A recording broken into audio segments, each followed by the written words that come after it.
Hello, everyone. I am Blair Cartwright. Pleased to be joined by Kent Early, the head softball coach and golf coach at Bentonville High Yep. School, Bentonville, Arkansas, and mainly want to talk softball. And first off, thank you for joining us today. Man, Thanks for having me. your softball program is incredible. I've got a little graphic here just to show everybody as the graphic stays up. 21 seasons, almost 500 wins, 8 state championships, 3 of them consecutive. The 2016 went 27-3, hit a state record home number of home runs, 11 conference champions. I mean, just incredible. How are you able to maintain that kind of success? Well, you got to have great players. That's number one. You got to have good kids and great players. And I tell our kids all the time that, it's because of them the reason that we're able to have some success. Because what they do on the daily is they dedicate to this program. Like we just got out of workouts at 11 o'clock. So we have an 8-week summer program. We work out during the fall.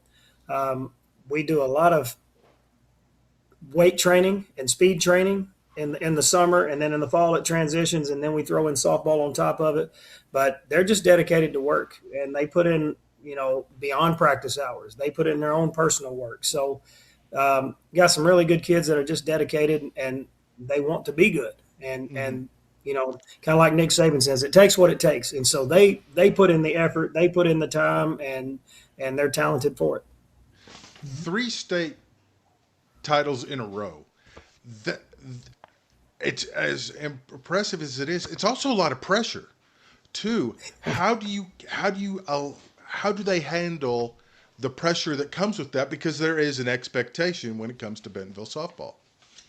There is a lot of pressure, and people don't realize that, but and sometimes it gets to the kids a little bit, and but we talk about it because there is an expectation to win, and a lot of people just think you just win because you are Bentonville, and there's a lot of hard work and that goes behind the scenes, and but to do it back to back, I mean, for example, Rogers baseball, it's Hmm. hard to win back to back. They've won a couple state titles, but they've never won back to back, and they've had talented teams. And that's not a knock on them. It's just hard to do.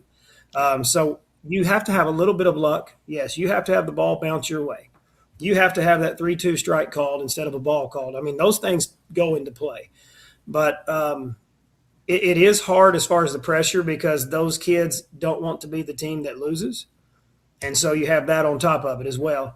On our workout sheets, I post our years on there, what we've done. And matter of fact, I just told them today, the reason that we do that, I heard Valvano say this, in his closing speech during his ESPY Awards. He Hmm. said, know where you come from, know where you are, know where you're going. And I said, this is the program that you're coming from. This is where you are, and this is where we want to go. And so we want to continue this legacy. So the work that you're doing and putting in is going to continue this. And so that's what that reminder is for. And so there is pressure, but we try to embrace it, and we would rather have that pressure than be the team that doesn't have expectations. So that's the other side of the coin. Do you want to have that pressure and be in this bubble, or do you want to be on the one that they may or may not win? So embrace it and just enjoy it and know that you're the bullseye on everybody's schedule. Everybody wants to beat you because that means something for that program if they're able to beat you. And so that's what we're trying to prevent, honestly, through our work. Yeah, I was just Mm-hmm. saying the pressure. I mean, really, because of that target, you can't take anything for granted. So No, you does I can't. mean does that wear on not only the players but on coaches as well? It does because, you know, sometimes, and this was actually pretty enjoyable. And it's always enjoyable because you have a different, like, senior class that comes through. Hmm. And now they're the leaders of this program, and they're the ones that have been taught, hey, this is how we do things. And our seniors are an extension of me. And so I get on them before I get on the rest of the team because I want them to be the coaches in the team because there's only one of me and there's 30 of them. And so these guys, if you want to be successful, then we're going to run this program the way it's supposed to be run, and you're going to be the one holding them, everybody accountable. And so, that's the first part is having them right there and being in aligned with me. And sometimes it's more of a relief than it is a joy. Like the first time you win one, it's like, yes, but you still have that same feeling. But there is also a sense of relief, like going back to back to back of, whew, we got it done. Hmm. And so it's kind of both, honestly. It's a relief, but it's also enjoyment because you get to see these kids and you get to see what they've accomplished, but you know what they've done behind the scenes. And that's what makes it enjoyable. And that's what I tell our kids, that trophy that they give you in the ring that we get, that's your own personal trophy. And that's for keepsakes. But that's not what makes you happy. What makes you happy is understanding the process that you've been through for the last 12 months to get to this point. That's so it is the process, it's the journey, and it's everything that you've done. I mean, that is a true statement when people say that, because that's your trophy, knowing that you've put in the work and you've earned it. And that's the biggest thing that I want our kids to understand is you have to earn everything that you get. Playing time is earned, those championships are earned.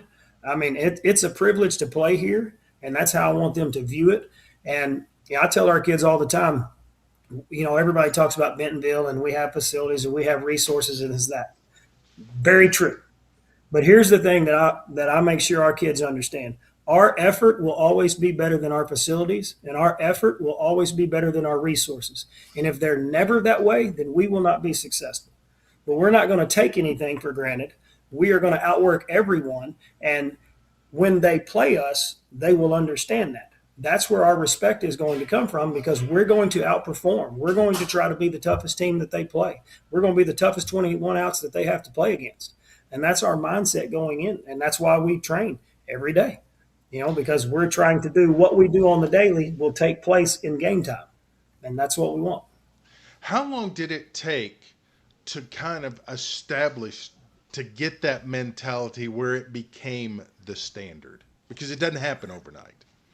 No, it doesn't happen overnight. It's a work in progress. And I tell the kids, you have to be able to deal with failure in this game. Working hard does not guarantee you success. There's some people that cut corners and they're just lucky, and maybe they get the breaks that day and they beat you. And they haven't worked as hard as you. But you have to be able to deal with that and understand that this game is a game of failure. You may hit the ball in the nose and it line drive straight to the shortstop and it's an out. You may bloop one over the first baseman's head and it's a hit. This game is not fair. It's just not fair. Mm-hmm. So, working hard doesn't guarantee success, but if you don't work hard, I guarantee you won't have it. And so it's that buy-in from the get-go is we want to be the best team in the state. How are we going to do that? The only way that I know how is we have to outwork people. And it doesn't necessarily mean we put in more hours. We just put in better work. And we do put in the hours, there's no doubt, but we want to work at a high level and we want to be very efficient and just be better. And that's the result. And so, we lost 3 state championships before we ever won one. And that little setback, when you're dealing with that adversity, you just got to keep attacking and staying positive mentally of, I understand what I'm doing and I know that I'm doing the right thing. And one day my break is going to come and we're going to be successful. And so just keep doing what you do. I also believe that you have to evolve every year, whether you're successful or not. You always have some constants that you always do, but is there a better way to do them? Is there a better way that we can achieve a result and make the kids better? One thing people say all the time is the kids are different nowadays. Mm-hmm. Maybe they are, maybe they aren't. But one thing that they're not different is they all have the same goals. They want to be good. They want to be a conference champion. They want to be a state champion. Okay, so those goals are in line.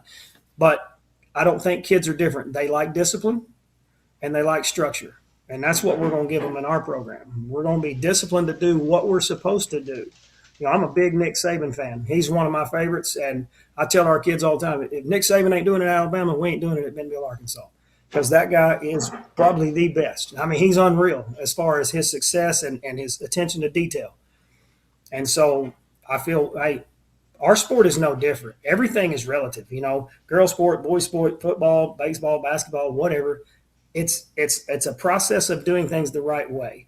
And the biggest thing to be successful, I tell our kids, is just be consistent. We show up every day and we're going to try to work, we're going to give our best that day. It may not be our 100%, our best of best, but it's going to be the best that we can give today. And at the end of the year, those best days are going to pile on, and they're going to lead us to where we want to go. So we just got to keep doing, keep pushing, keep being disciplined, show up every day, and be consistent. Is the fact that the roster turns over with high school, does that Yeah. kind of help keep it fresh? I know, Mm-hmm. as opposed to, like you see in pros where the roster says, but that kind of presents a new challenge each and every year, and you probably enjoy that as a coach, right? It does, because you see kids come in as a freshman, and you start to project seeing where they can go. It's just like this senior class. Like about six of them. They were the everyday starters, and so you see them as a freshman, and then how they didn't play as a freshman because the senior class when they came in 2023 was loaded. Hmm. And so I think Violet was the only one that got some, and Marissa got one at bat. That was it. Wow. Violet may have had four at bats her freshman year, and so just to see where they've come from, and how they've gone into this senior class, hit 59 home runs, to do what they've done is really great. And that's how it is with. Sorry, That's okay. this is Greg, by the way. That's my daughter's cat. He does it every morning when I'm reading the paper. He'll jump Oh, on nice. when I'm reading the paper. Oh yeah.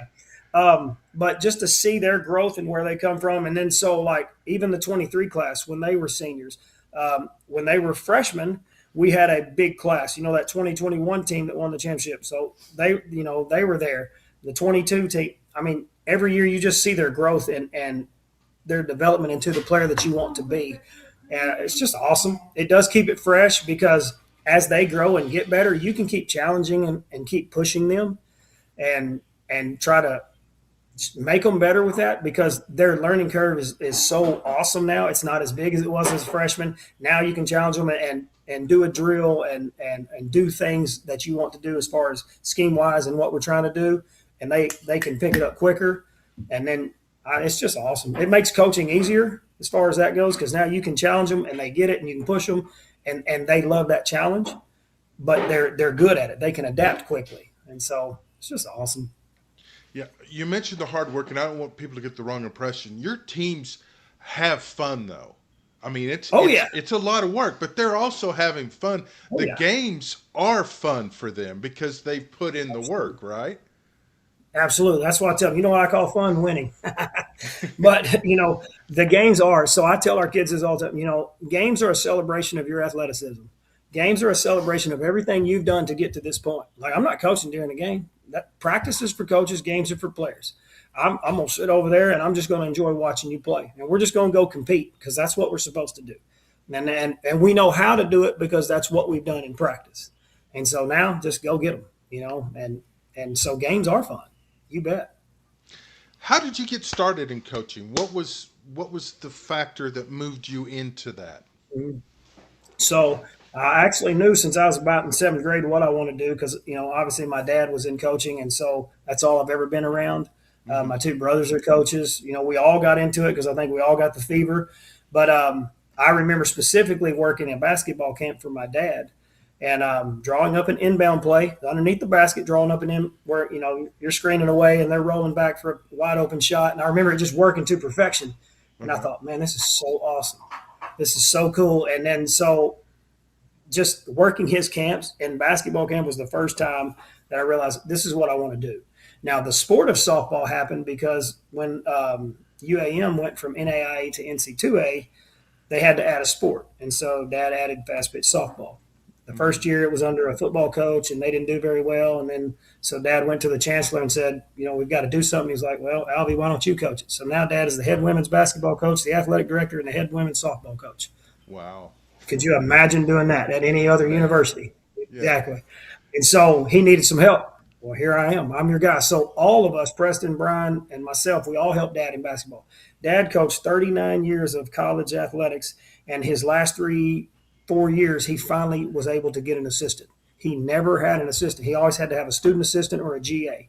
And there's been some very good ones that have come through his program. You know, Clave Reeves is one of them. Becky Brown is one of. I mean, he's had tremendous coaches come through that have been under him, and so we're all fortunate because we got to work with Dad, and so that was awesome, and saw how he did things. Well, softball comes along. He's in basketball and he's the AD coach. Well, it's pretty much Kent. You've got softball. Okay, I'll be out there here, but we've got meetings and I've got to meet with this, and I'll be out here at this time. And so here I am. And this is the plan. And so meet with him every day. Hey, okay, Dad, this is what we're going to do in practice. And he would say, okay, let's do this and make sure that we do this, and then I'll be here. And so that's how I got my start. And then we go down to Louisiana Monroe and play our first game against them on their field, and we beat them. And what was cool about that is because we recruited a lot of those Northeast Louisiana kids to come to UAM because they were in softball a long time. Arkansas had just started softball. And so it hadn't even been in the high school rank yet because this is 97, 98. But those kids, when they grew up in that North Louisiana area, they wanted to go to ULM, but they were basically told that they weren't good enough. Well, so we took them, went down to their field, and then beat them on their field with their kids. And so that was exciting, and the game was so fast.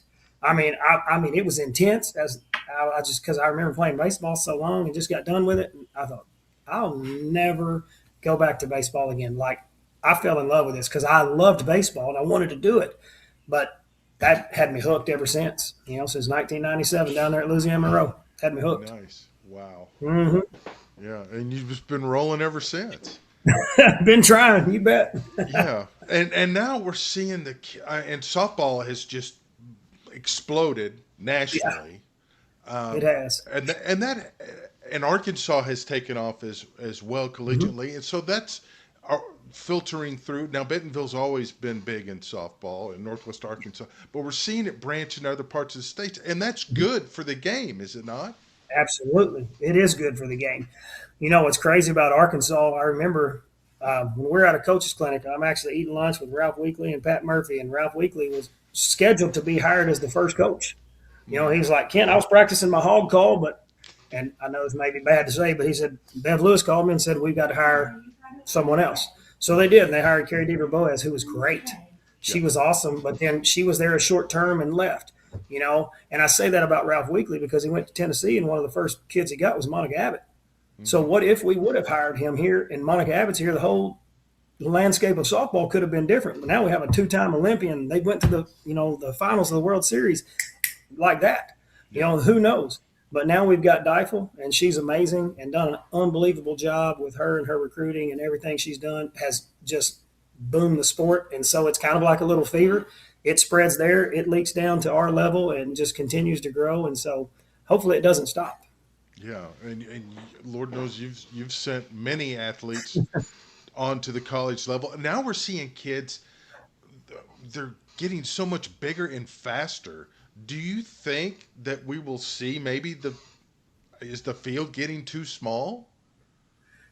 That's a good question. Well, our field didn't because I tell them all the time we play at Yellowstone National Park. Our center field is 225 with an 8-foot fence. It's bigger than Bogle Park. I Hmm. mean, and we're in high school. When I got the job and came up here and the field was already designed, I thought, who designed this? Is high school softball? Who did this to us? But and you know, if we played on a field like Fayetteville or Calvary Baptist or any of those fields, we might have hit 70 home runs. Honestly, I can't tell you how many balls we've hit off the wall at 225 feet, but everybody else is playing on 200, 210. You Hmm. know, I mean, so and it's 8 foot tall at our place, so it's a big one. But our athletes are bigger and stronger, and honestly, that's one thing that we're trying to do. I tell our kids all the time, I want grown women. I want us in the weight room. I want us eating right. I want us getting healthy. I want us to be as athletic as we can be. And I want us to be bigger, stronger, and faster. You bet, because it changes the game. Now your skill set is better. The stronger you are, the better your skill set can be. So that's the advantage, you know. I tell our kids all the time, if you're stronger and faster than your opponent, you have an advantage before the first pitch is ever thrown. And No. so so it could be one day they do back them up. I think college will be the first one to back it up, and they probably need to because their bats are hot and they're big and strong. And I mean, 240 is nothing anymore. You know. True, true. We're about to run out of time. One quick Yes, question: sir. is there anything harder than hitting a softball? No, it's harder than baseball because it moves up, down, left, right, and then it comes in, floats at you.